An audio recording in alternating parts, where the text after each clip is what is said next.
Hey guys, in this video we are graphing the parent function that is transformed to negative 5/4 absolute value of x minus 3 plus 7. So this is an absolute value function. So the parent function is, that's not what I want, there we go, the absolute value of x. Now, what does the absolute value of x normally look like? I'm glad you asked. The absolute value of x is basically taking y equals x, a linear function, and flipping everything in quadrant 3 up into quadrant 2. So when you take the absolute value of something, you graph the original thing, and then whatever is underneath the x-axis gets flipped up, and then if there's a plus on the side, you could move everything up. But that's why it looks like a V. It's really a line folded up at a certain point where it crosses the x-axis. So the slope of the branch on the right, like the arm on the right, is up 1 over 1. Obviously, the slope on the left would be the opposite. So it's up 1, left 1, so it's negative 1. And I showed you in the lesson video how we could apply the vertical stretch or compression more properly. Probably just going to apply the slope the simple way, which we can do on linear and absolute value of x. So let's go. So clearly list all transformations. Okay. Let's go. So let's go like this. Okay. So what are we doing? We are moving to the right 3. We are moving up 7. I like to do those first. I will put the crosshair there in a moment.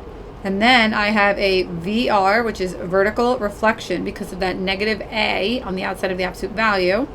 And then I have a vertical stretch because it's larger than 1 by a factor of 5/4. All right. So we can look at it like that. And I'll give you a little bonus if you watch till the end. That'll be a helpful little tidbit. So you might want to, pay attention. You're welcome. Okay, so my little crosshair guy, right? We're going to go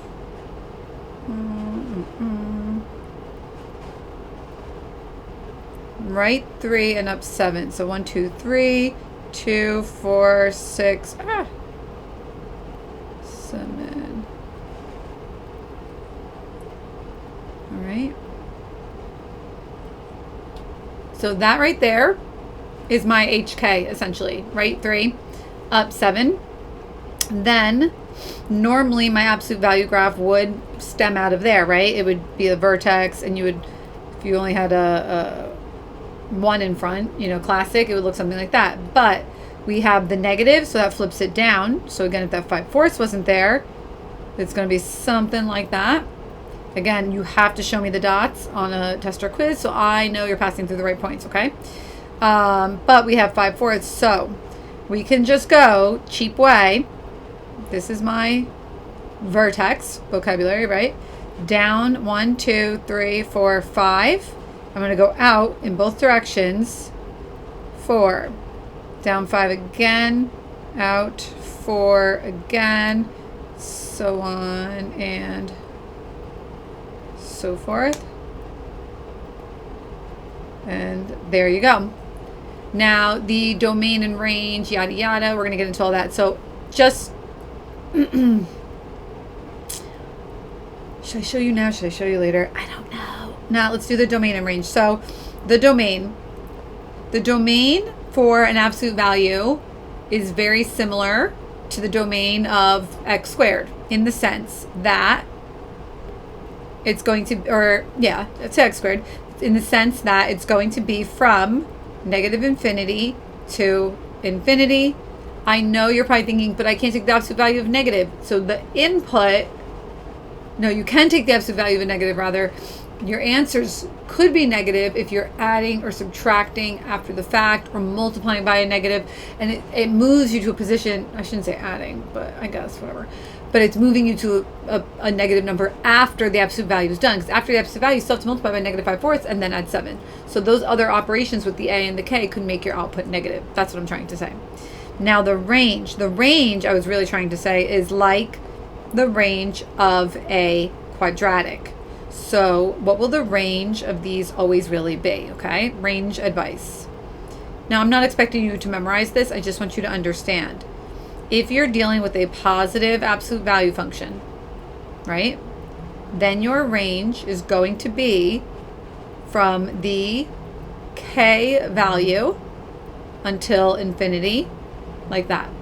And if you're finding the range of a negative absolute value function, which we are, so this is my own little shorthand, your range is negative infinity until, so I'm going from the bottom until where? Until, well, your k value. So the range will always really follow, for this type of a graph, this basic concept. So think about that. So what is that value right there? Well, that was up how much? That was up 7. So we need to refer to that, right? So what's that going to be? From negative infinity until 7 with a bracket because it's included. So that's what your range is going to be like in this situation. Then what about, okay, maximum or minimum coordinates? So we do have a maximum point at the vertex, which is 3, 7. So I didn't label it, so I guess I could label it here now. That should be 3. So then it's at 3, 7. And we don't have to mention it. It doesn't say anything about mentioning it, but we're going to, I'll add this little detail that this is an absolute again. Absolute maximum. So in case you need that at all. Okay. Right, and then minimum and A, right? We don't have any minimum. It's going down forever. Now, what was the little info I wanted to share with you? Well, I'll write over here in this corner. So if you want a little gem to help you for future endeavors, let's chat about this. Okay. The equation that we graphed right there, I could also have rewritten as y, that's not, where's the pen? Y equals -5 absolute value of 1/4 parenthesis x minus 3 close plus 7.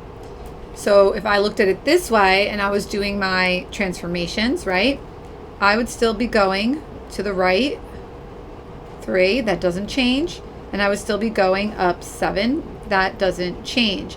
I would still have a vertical reflection, but now I have a vertical stretch specifically of 5, and I have a horizontal stretch by what factor? Well, it's in that backward house, right? So that 1/4 really means the stretches of a factor of 4.